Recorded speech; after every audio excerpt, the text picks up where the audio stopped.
नमस्कार, मी प्रिया काळे. तरुण भारतच्या न्यूज बुलेटिनमध्ये आपल्या सर्वांचं स्वागत. आता पाहूया ठळक घडामोडी.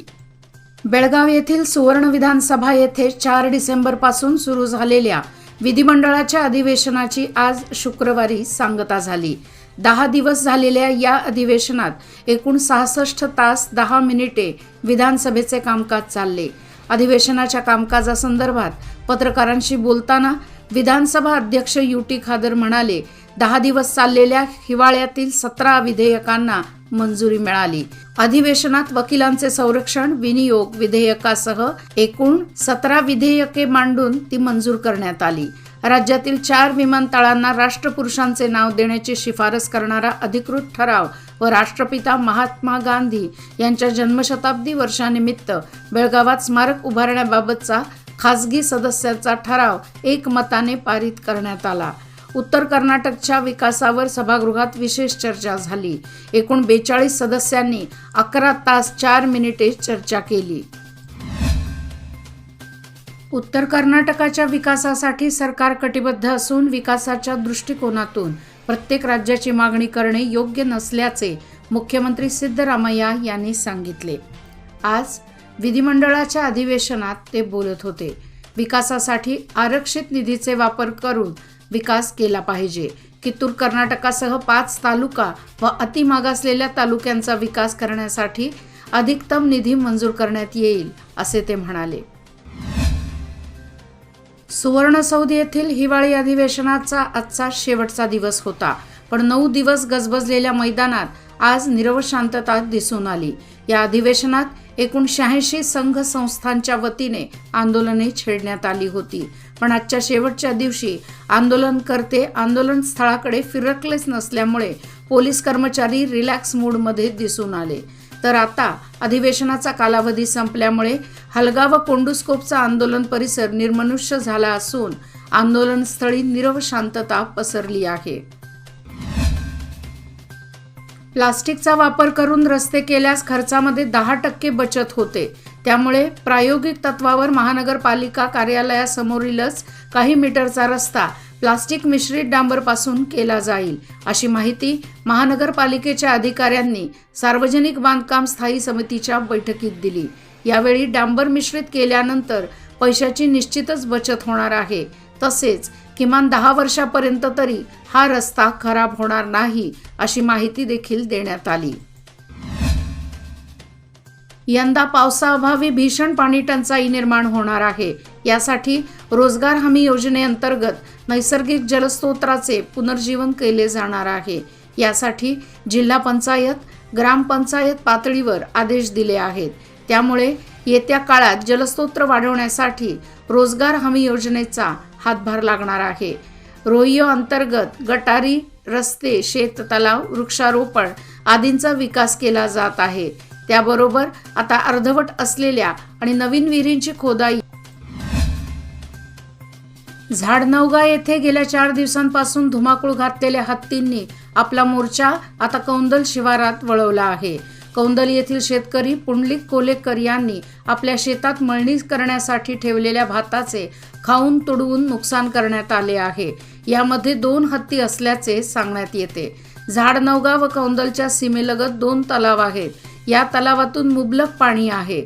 शिवाय जवळच जंगल असल्याने हत्तींना येथे राहण्यासाठी उत्तम जागा आहे. त्यामुळे हत्तींनी येथे ठाण मांडले आहे. हत्ती दिवसा जंगलात तर सायंकाळी व रात्री अन्नाच्या शोधात आसपासच्या शेतवडीत फिरत आहेत.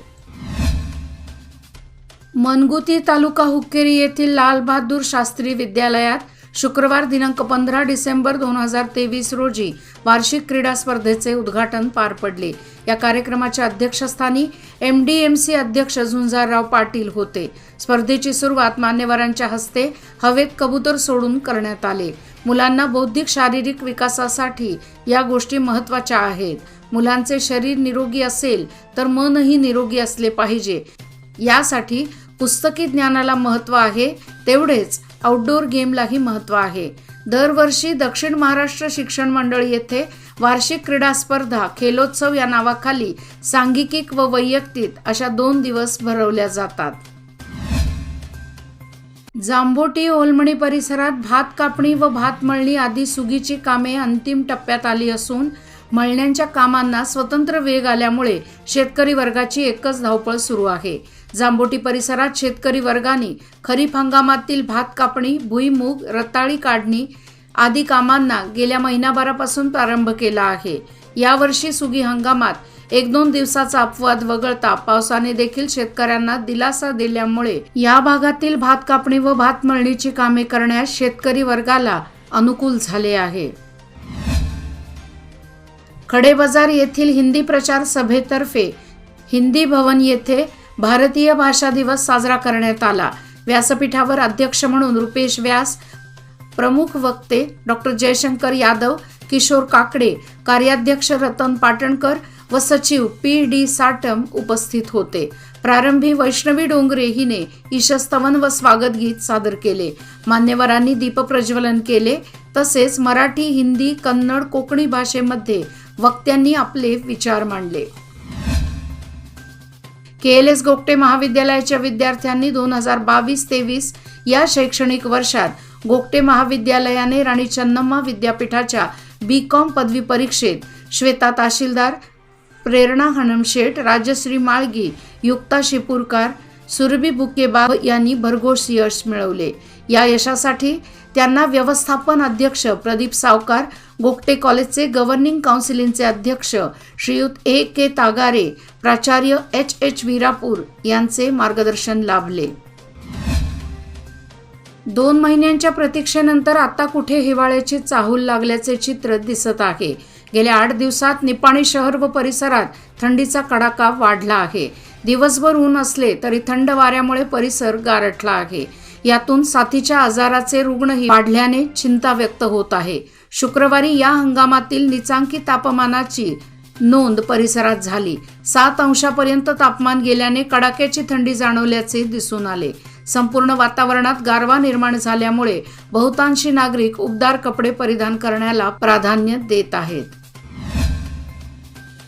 नोव्हेंबर अखेर सुरू झालेला यंदाचा गळीत हंगाम ऊस दर आंदोलन व अवकाळी पावसामुळे सुरुवातीलाच धीम्या गतीने सुरू होता.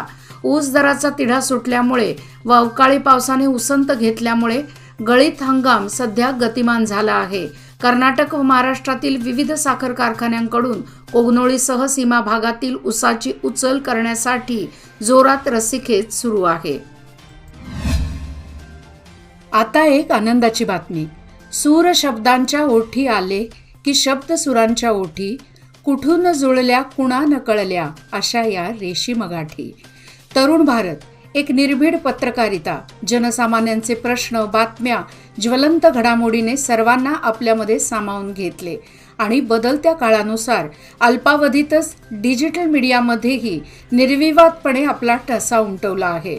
बघता बघता आज तरुण भारत यूट्यूब न्यूज चॅनलने 4 लाख सबस्क्रायबर्सचा टप्पा गाठून यश संपादन केले आहे.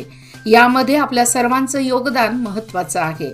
तरुण भारतवर आपल्या सर्वांचं प्रेम आणि विश्वास असेच निरंतर राहो या शुभेच्छा आणि तुम्हा सर्व दर्शकांचे मनपूर्वक आभार.